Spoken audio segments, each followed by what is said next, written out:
ഇന്ന് ഞാനിവിടെ തയ്യാറാക്കുന്നത് വളരെ എളുപ്പത്തിൽ ക്ലബ് സാൻഡ്വിച്ച് എങ്ങനെ തയ്യാറാക്കിയെടുക്കാം എന്നുള്ള ഒരു റെസിപ്പിയാണ്.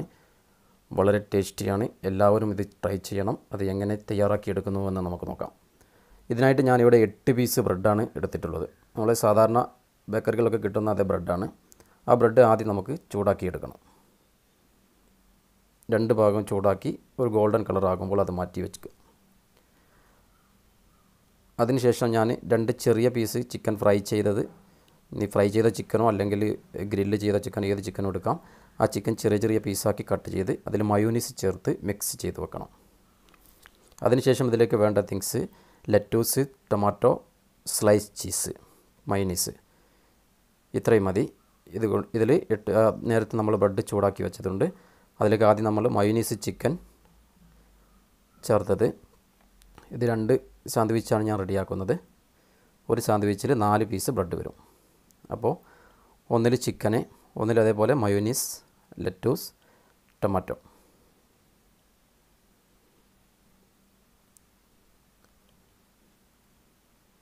അത് ലെയറായിട്ട് ഇങ്ങനെ വെച്ച് പോകണം.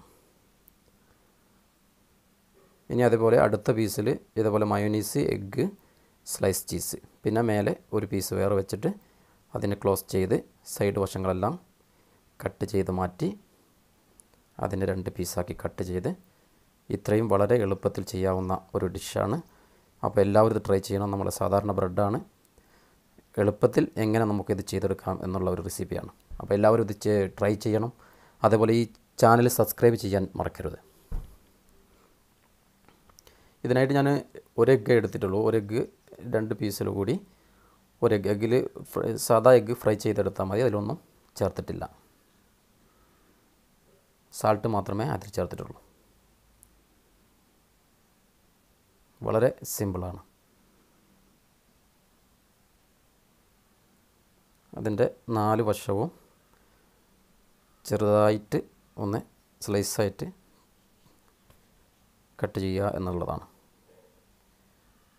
അതിനുശേഷം അതിനെ ക്ലോസ് ആയിട്ട് കട്ട് ചെയ്യാം.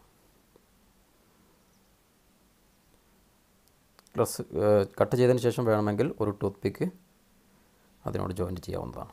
അപ്പോൾ ഇതാണ് നമ്മുടെ ക്ലബ് സാൻഡ്വിച്ച്. അപ്പോൾ എല്ലാവർക്കും ഇഷ്ടമായെന്ന് കരുതുന്നു. ഇത് സബ്സ്ക്രൈബ് ചെയ്യാൻ മറക്കരുത്.